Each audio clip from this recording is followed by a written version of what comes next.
Paul Anka n'a jamais été un simple idole pour adolescents. À 16 ans, il avait déjà écrit l'une des chansons les plus emblématiques de l'histoire de la pop, et il a passé les 7 décennies suivantes à tenter de dépasser, de surclasser et de survivre à tous les autres. Il a chanté avec Sinatra, écrit pour Presley et affronté Michael Jackson devant les tribunaux. Mais derrière les smokings et les projecteurs, la vie d'Anka raconte une histoire plus complexe, façonnée par le contrôle, le ressentiment et une solitude silencieuse. De l'idole adolescente à la star mondiale. Il fut un temps où la voix de Paul Anka ne remplissait pas seulement les ondes. Elle remplissait les chambres, les banquettes arrière et les cœurs brisés. Diana n'était pas qu'une chanson. C'était un hymne du désir dans lequel des millions d'adolescents croyaient reconnaître leur premier amour. Et ce n'était pas loin de la vérité. Paul avait 15 ans, secrètement obsédé par une jeune femme nommée Diana Ayoub, rencontrée à son église, plus âgée, désintéressée et inaccessible. Ce rejet, ce manque, devint une mélodie. La chanson s'est vendue à plus de 10 millions d'exemplaires dans le monde, devenant l'un des singles les plus vendus de l'histoire par un artiste canadien. Et Paul Anka, un garçon d'Ottawa sans relation dans l'industrie, l'avait écrite seul. Il est né en 1941, fils de Camélia et Andrew Anka, immigrants libano-syriens qui tenaient un restaurant appelé Lokanda à Ottawa. Enfant, Paul y passait des heures à débarrasser les tables, laver la vaisselle, écouter les journalistes et les musiciens qui s'y retrouvaient tard le soir autour d'un café.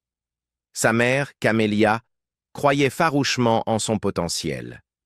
Elle n'était pas une mère de scène. Elle était une croyante. Elle comprenait que plus vos rêves sont improbables, écrivait Paul un jour, plus vous devez les poursuivre avec acharnement. Elle le conduisait aux répétitions, encourageait ses études de piano avec Winifred Rees et l'applaudissait discrètement quand il chantait avec la chorale de la cathédrale Saint-Élie. Mais la musique qu'il voulait n'était pas celle de l'Église. À 12 ans, il se faufilait dans des concours amateurs de chant, parfois sans prévenir ses parents. À 14 ans, il utilisa 100 $ empruntés à son oncle pour partir seul à New York. Il auditionna pour ABC Records en chantant une ballade d'amour qu'il avait écrite. Beaucoup pensaient qu'elle parlait d'une babysitter, mais Paul précisera plus tard, c'était Diana. Cette audition déboucha sur un contrat. Diana atteignit la première place au Canada et aux États-Unis, et du jour au lendemain, Paul Anka devint une star. Il partit en tournée avec Jerry Lee Lewis, Chuck Berry et Buddy Holly. Il ne fit pas que tourner avec Holly. Il écrivit « It Doesn't Matter Anymore », la dernière chanson que Holly enregistra avant sa mort. Anka, anéanti par la perte, donna chaque centime des royalties à la veuve de Holly. Mais la célébrité n'adoucit pas les coups que la vie avait déjà commencé à porter. À 18 ans, la mère de Paul mourut soudainement de complications liées au diabète. Elle n'avait que 37 ans. La femme qui avait encouragé ses premières mélodies ne le vit jamais entrer dans l'âge adulte. « Je lui dois tout », dira-t-il dans ses mémoires, « jusqu'au jour où je l'ai enterré. » Sa mort dévasta la famille Anka. Son père, stoïque et brisé, se replia sur lui-même. Et Paul, à peine plus qu'un enfant, se retrouva avec des responsabilités d'adulte. Soutenir émotionnellement sa famille, subvenir financièrement aux besoins de ses frères et sœurs, traverser le deuil sous le regard d'un public qui n'attendait de lui que des chansons d'amour. Au milieu de la vingtaine, le monde avait changé. Et Paul Anka le savait. Les Beatles avaient explosé. Hendrix avait redéfini la guitare. Joplin avait donné une voix à la rugosité. L'image propre, en smoking, d'Anka paraissait soudain démodée. Le public voulait la rébellion, pas la romance. Même Anka se sentait devenir irrelevant. « Nous ne regardions pas seulement des changements culturels », dira-t-il plus tard. Nous contemplions notre propre mortalité en tant qu'artiste. Mais il n'était pas prêt à disparaître. il pivota, réécrivant sa carrière de fond en comble. Plus l'idole des chars, il devint tête d'affiche à Las Vegas, compositeur à la demande, homme d'affaires. Il écrivit « My Way » pour Frank Sinatra, remodelant son propre héritage au passage. Pourtant, même si cette réinvention fonctionna, quelque chose s'était fissuré. La célébrité lui avait coûté sa mère, sa jeunesse, son sentiment d'appartenance. Ce qui restait, c'était un homme travaillant plus dur que jamais, poursuivant non seulement le succès, mais l'appartenance. Et par moments, on a le sentiment qu'il ne l'a jamais vraiment retrouvé. Une famille brisée. « J'ai fait de mon mieux », a un jour déclaré Paul Anka à propos de son premier mariage. Mais la vérité est plus complexe et plus douloureuse. Il a épousé Anne de Zogheb en 1963, un superbe mannequin de mode, à moitié anglaise, à moitié libanaise, élevée en Égypte. Elle venait tout juste de signer avec l'agence Ford lorsqu'ils se sont rencontrés à Porto Rico. 1 an plus tard, elle a abandonné sa carrière pour devenir Madame Paul Anka. Pendant les 4 décennies suivantes, Anne a élevé leurs 5 filles. Alexandra, Amanda, Alicia, Anthea et Amelia, en grande partie seule, tandis que Paul parcourait le monde en tournée, régnait sur Las Vegas, dînait avec le Rat Pack et poursuivait la prochaine chanson, la prochaine scène, la prochaine réinvention. Anka n'était pas absent par malveillance. Il pensait faire ce qu'il devait faire, bâtir un héritage, assurer l'avenir. Mais cet héritage lui a coûté une présence quotidienne. « Je voyageais 200 jours par an », a-t-il écrit dans My Way. Ce chiffre n'était pas une exagération. Sa carrière était une machine et son corps en faisait partie. Les anniversaires passaient. Les spectacles scolaires se confondaient. Il racontait s'être endormi en plein récital de ses filles. Décalage horaire, épuisement, incapable de garder les yeux ouverts. La manière dont j'entrais et sortais de leur vie, a-t-il admis, me hante encore. Anne a fini par demander le divorce. Il a été prononcé en 2001, mettant fin à 37 années de mariage. Plus tard, Paul l'a qualifié de « l'amour de ma vie », reconnaissant que la faute lui revenait. C'était entièrement moi. En 2017, Anne est décédée à 74 ans. Leur fille Anthea a écrit « Elle nous aimait, nous les filles, avec une intensité féroce. Elle va nous manquer au-delà des mots. » Mais cet hommage public ne faisait qu'effleurer des blessures plus profondes. Aucune des 5 filles ne s'est rapprochée des projecteurs que leur père aimait tant. Leurs vies, bien que marquées par la célébrité, se sont éloignées de la musique. Alexandra est devenue avocate et historienne de l'art à Genève. Alicia est professeure de yoga et coach de vie. Amanda joue parfois la comédie, mais est surtout connue comme l'épouse de Jason Bateman et comme productrice sur The Morning Show. Anthea est devenue écrivaine et blogueuse, vivant principalement à Londres. Amelia, elle, reste totalement en dehors de la sphère publique. Paul dit être fier d'elle. Il loue leur indépendance. Mais à écouter attentivement ses interviews, le sous-texte est clair. Il est fier, mais aussi distant. Quand on l'interroge sur leur vie, il s'interrompt souvent ou se tourne vers ses petits-enfants. « Elles vont toutes bien », dit-il. « Elles ont tracé leur propre chemin. » Pourtant, il entre rarement dans les détails. La distance émotionnelle est là, épaisse et inexprimée. Le second mariage de Paul Anka, avec le mannequin et coach sportif suédois Anna Åberg, a commencé dans des circonstances complexes et tendues. Au moment de leur relation, au début des années 2000, Åberg avait près de 30 ans de moins qu'Anka et s'était fait connaître comme Miss Hawaiian Tropic de Suède.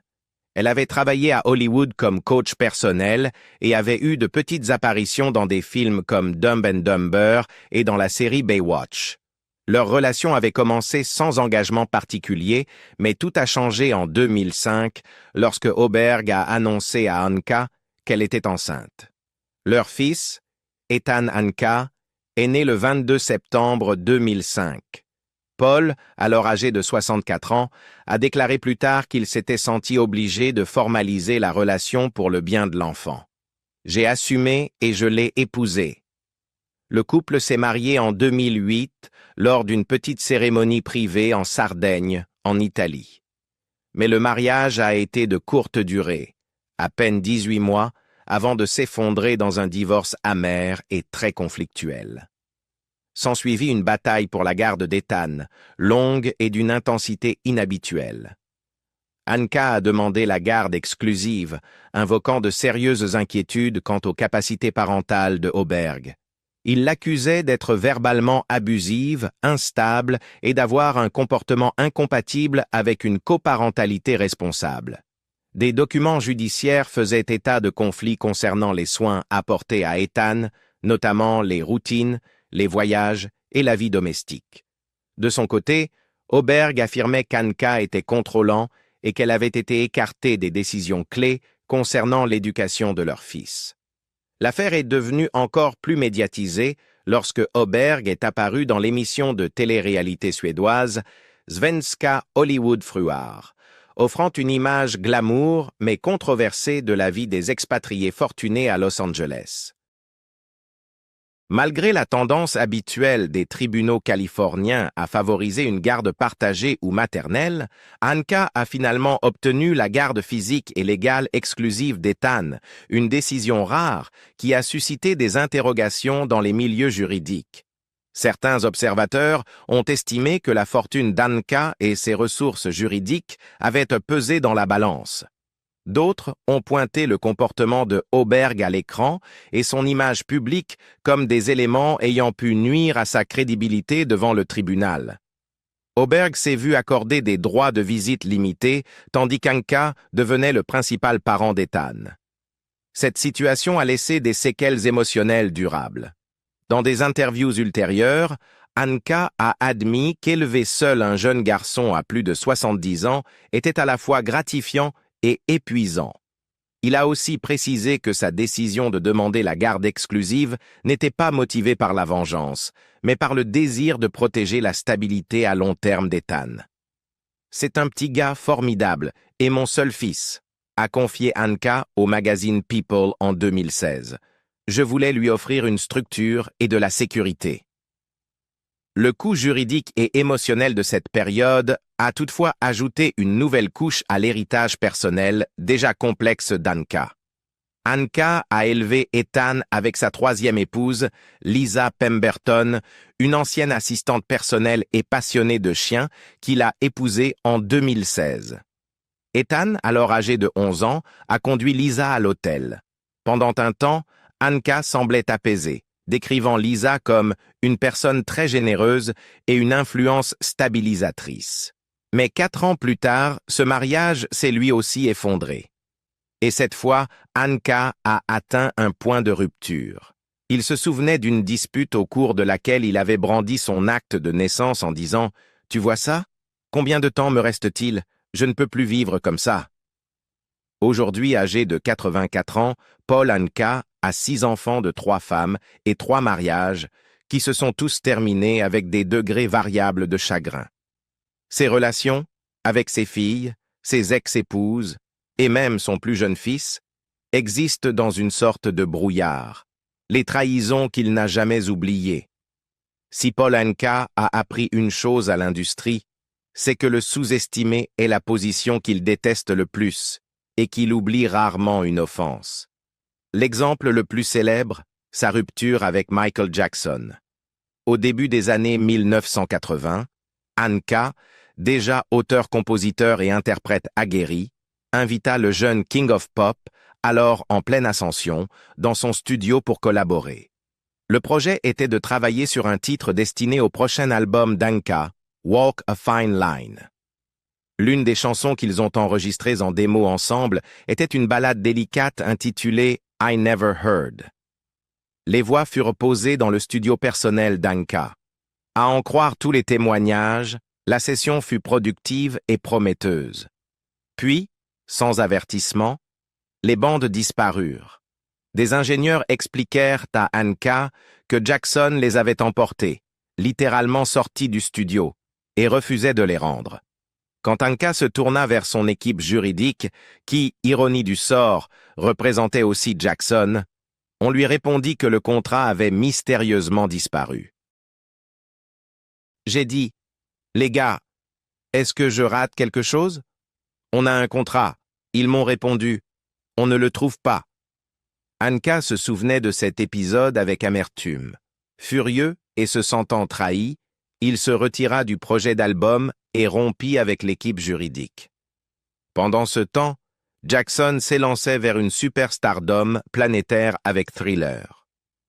Anka, blessé mais silencieux, attendit. Des décennies plus tard, en 2009, la collaboration refit surface sous un nouveau nom, This Is It, dans le cadre du documentaire posthume très médiatisé consacré à Jackson, accompagné de sa bande originale. Anka entendit la chanson. Il lui fallut quelques secondes pour la reconnaître. Sa réaction fut immédiate et implacable. Il appela aussitôt ses avocats, y compris les mêmes que dans les années 1980, et leur posa un ultimatum clair. « C'est ma chanson avec Michael. On a un problème. Vous avez 2 ou 3 heures pour régler ça. » La succession de Jackson ne contesta pas. Anka obtint 50% des droits et la reconnaissance officielle de la coécriture. « C'était très simple, dira-t-il plus tard. Je veux la moitié ou ça ne sort pas. » Et on a obtenu ce qu'on voulait. Mais cette phrase, « on a obtenu ce qu'on voulait », masquait des décennies de frustration. La trahison de Jackson n'a pas seulement coûté à Anka de l'argent ou du temps. Elle lui a appris à quel point la confiance peut être manipulée dans une industrie bâtie sur les poignées de main et les égos. Et ce n'était pas la seule trahison. En 2013, Anka fut poursuivie en justice par le milliardaire Mohamed Al-Fayed à propos de passages de son autobiographie My Way. Anka y affirmait avoir été une figure paternelle pour le fils d'Al-Fayed, Dodi, dépeignant le défunt producteur de cinéma comme un homme imprudent, gâté, volage et dépendant. Selon Anka, il aurait personnellement averti Mohamed que Dodi était incontrôlable et l'aurait pressé de le faire rentrer en Angleterre, déclenchant ainsi, selon lui, la chaîne d'événements qui mena Dodi à rencontrer Diana. Al-Fayed ne se contenta pas de nier. Il qualifia ses propos de diffamatoires, scandaleux et cruels. Il exigea le retrait du livre et poursuivit Anka, l'éditeur et le Daily Mail pour atteinte intentionnelle à la souffrance émotionnelle. Ce n'était pas la première fois que le besoin de contrôle, de maîtrise de l'héritage et de précision narrative d'Anka provoquait des retours de flamme. Au milieu des années 1980, un enregistrement fit surface, secrètement réalisé par quelqu'un de son entourage, dans lequel Anka lançait une diatribe grossière et furieuse contre son équipe. Hors de lui à cause de leur tenue sur scène et de ce qu'il jugeait être un manque de professionnalisme, Anka criait « Les gars, des chemises! Ne faites pas de moi un maniaque! Je tranche comme un marteau !» L'audio divulgué devint légendaire, largement partagé dans les cercles de l'industrie avant l'ère d'Internet, puis parodié plus tard par Al Pacino dans Ocean's 13, où le personnage de magnate de casino reprend plusieurs phrases exactes d'Anka. Anka réagit à la fuite avec un ressentiment visible. C'était un serpent que nous avons ensuite viré. Mais pendant que le monde riait, Anka se sentait mise à nu. Cet épisode cristallisa l'image d'un homme dominateur, peut-être même tyrannique, loin des projecteurs. Pour un artiste dont la vie avait été définie par le maintien d'un contrôle élégant, sur scène, dans l'écriture, dans son personnage public, ce fut une rupture dont il ne se remit jamais complètement. Même dans ses dernières années, Anka resta direct, parfois jusqu'à l'aliénation. En 2025, il déclara à page 6 que nombre de ses pairs musicaux devraient savoir quand s'arrêter. Arrêter de flouer le public. Quitter la scène en héros, en gagnant. Il ne parlait évidemment pas de lui. Il était toujours en tournée, toujours sur scène, toujours en train de lutter pour compter dans une industrie qui avait évolué sans lui. Le prix de la longévité. Aujourd'hui, Paul Anka reste actif dans l'industrie du divertissement malgré ses plus de 80 ans.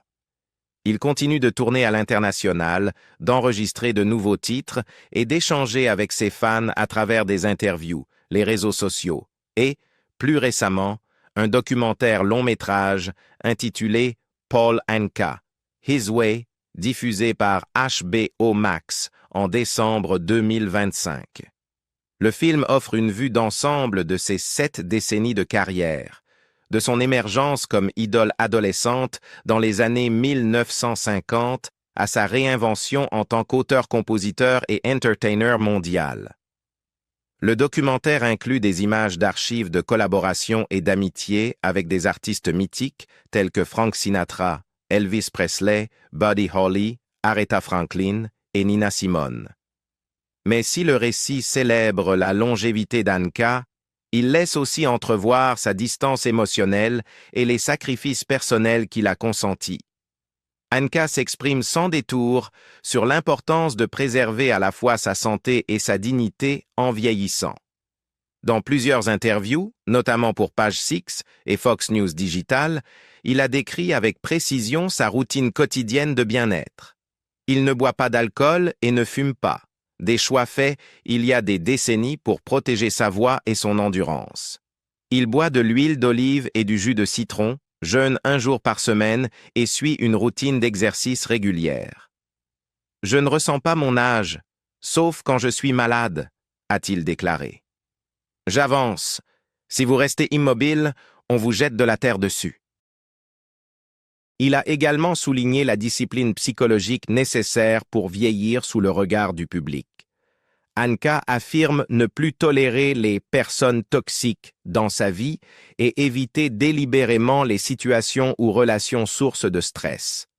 Cet élagage volontaire de son cercle social lui a permis de se concentrer sur sa musique et son bien-être, mais a aussi renforcé un sentiment d'isolement. « Je traverse une période où je ne veux laisser personne mettre du stress dans ma vie. Allez-vous-en. Je n'ai pas besoin de vous », a-t-il confié à Page Six fin 2025. Pour autant, Anka n'est pas insensible au passage du temps culturel. S'il bénéficie parfois d'un regain d'intérêt, comme lorsque Doja Cat a samplé « Put Your Head on My Shoulder » dans son tube viral TikTok, Freak en 2021, il sait que beaucoup de jeunes fans ignorent l'ampleur de son œuvre. Pour certains, il est simplement l'homme derrière « My Way », l'hymne de Sinatra. Pour d'autres, un nom que leurs grands-parents se rappellent. Il accepte ce glissement avec un pragmatisme détaché. « J'ai vu des générations aller et venir », dit-il. « Soit on s'adapte, soit on disparaît. » Malgré ces changements, Anka considère toujours la scène comme essentielle à son identité. En 2024, il s'est produit au Mexique devant 10 000 spectateurs, notant qu'environ un tiers du public était composé d'adolescents ayant découvert ses chansons via les réseaux sociaux. « C'est qui je suis », a-t-il déclaré à Fox News Digital. « C'est pour ça que j'existe. Et tant que ma santé tient, je continuerai. » Son prochain album, Inspirations of Life and Love, est prévu pour début 2026 et comprendra des titres comme Let Me Try Again et Anytime. Mais en coulisses, les réflexions d'Anka se font de plus en plus sobres. Dans des interviews récentes, il a reconnu que la retraite approche.